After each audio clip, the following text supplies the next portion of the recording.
Right now, we're talking about this new look Dallas Cowboys with Quinnen Williams coming in from the Jets. And, you know, he's number 95. I mean, that's Kenny Clark's number, so I don't know how that'll work out. I think of though, I'm just trying to think how, I mean, I'm looking right now at like what their defensive line is going to look like. And coming back from the bye, again, bad team. What I don't want to do is lie to you. This is not going to be, oh my gosh, overnight, this is the greatest team. This was not one player away. But with some of the people returning after the bye, the team gets a little more interesting. Let's walk you through this defense a little bit. Jadeveon Clowney at defensive end, Ezraku, who's coming on as the rookie at the other defensive end. Quinnen Williams, hey, it's not like, hey, Quinnen, sit over there for a little while. Quinnen, get your rear end and get after the quarterback and cause chaos and make teams respect us and maybe not gash us over and over. And oh, by the way, do we have a linebacker who might come up and fill a gap? All right, so Quinnen Williams, and then the other defensive tackle will either be Osa or Kenny Clark. It would have been interesting to see if you could have gotten more. Anyway, I'm trying to think what Osa could have brought back for you. But right now they have Kenny Clark and Osa. So suddenly they're fairly crowded at defensive line, and Mosley's gone. I mean, he was not part of like any kind of talent. That was a bust of a pick, and now they move on from him. Linebacker, DeMarvion Overshown could be returning soon. Linebacker Logan Wilson, who they just traded for from Cincinnati. Yeah, he'd been benched. Is he better than Sanborn, Shamar James, Kenneth Murray? Yes, he is. All right, not saying much, but yes, he is. Duron Bland at corner. Ooh. Scotty Marvin Marvin Harrison Jr. put one juke on him down by the goal line, and that man went to the ground. That man, it almost like he was doing like some gymnastics or something. I mean, it was like a toddler. He just fell over, and Marvin had the easy touchdown last night. And the mic from the ref, at one point when Jacoby Brissett had a touchdown on a sneak, you heard one of the players for the Cardinals say, "This is so effing easy." Of course, he didn't say effing. And wow, that's about how things were going for the Cowboys. Now, who would they have in the back end? Well, you hope you get Malik Hooker back. Donovan Wilson comes back. Your two starting safeties. Hooker's a big part of it. He's your better communicator. Maybe they could actually get somebody lined up in coverage. Maybe they'll decide if they want to do more man-to-man, or if they want a zone. Maybe there'll be better communication. All right. Cornerback would be Reddy Stewart or Kalen Carson, and then Duron Bland. All right. Can we just move on from the Diggs era? Can we not act like, oh, Trayvon Diggs could come back? Guys at home having accidents and ends up with some sort of concussion protocol just at the house. All right. That's not good.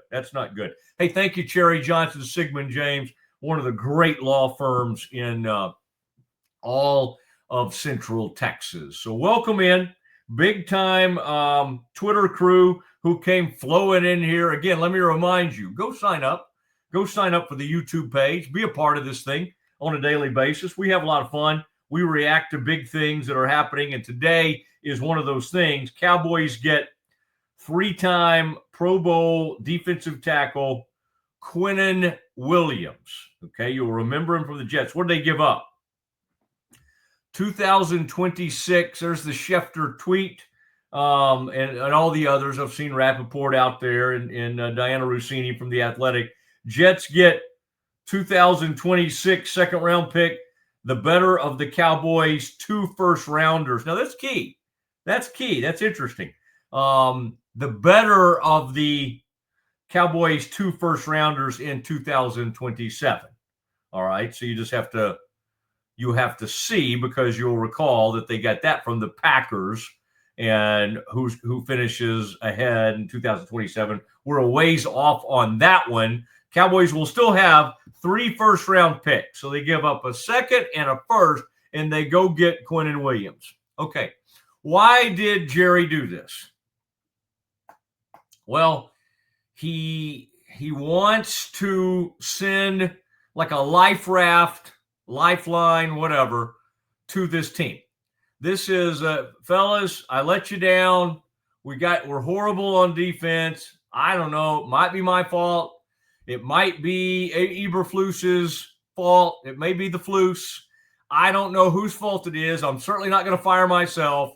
So here's something. Here's something to kind of maybe make this season a little more palatable. Here's something. So you get help now and you get help moving forward. And then, of course, this upcoming draft, you lose a second rounder, but you still have you have your first rounder and you have the Packers first rounder. So you have 2 first-round picks and you lose your second-round pick for Quinnen Williams. Now, is there anybody you're going to get in the second round better than Quinnen Williams? No. I mean, again, not that they can't turn into Quinnen Williams down the road, but there's nobody of that immediate quality that you're going to be drafting in the second round. That's an important part of this. But again, that 2027 first-round pick, is someone going to come along in the first round, 2027, that could fairly quickly be as good as Quinnen Williams? Yeah, probably so. But this is Jerry not waiting on that. This is Jerry saying, this year's team is worth fighting for. And then, of course, he gets the benefit of having Quinnen Williams through the 2027 season. And, the hope will be he's so good that by next season, Jerry's talking about extending him. That's the way things are.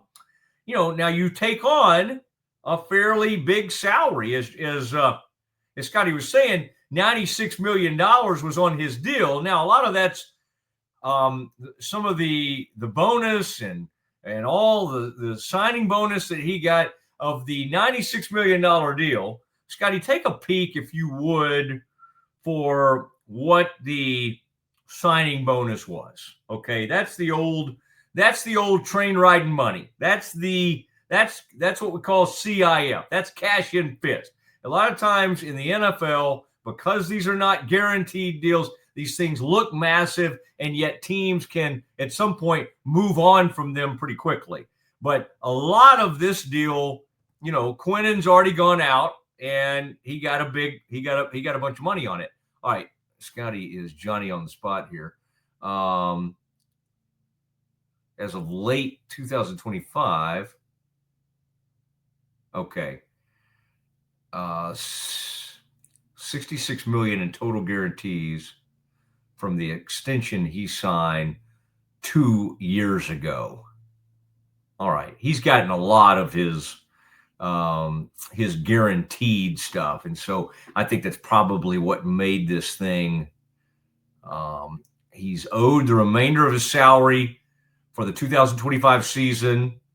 Okay, so that's not that big of a deal. In his salary, okay, I was shooting a little high earlier, Scotty, because I was thinking about the 96. But again, so much of the guaranteed money has already been paid to him through the initial signing bonus.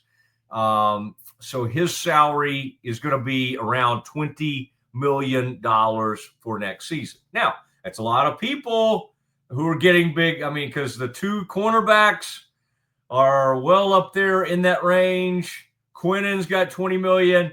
Osa is up there. Osa just did a big deal.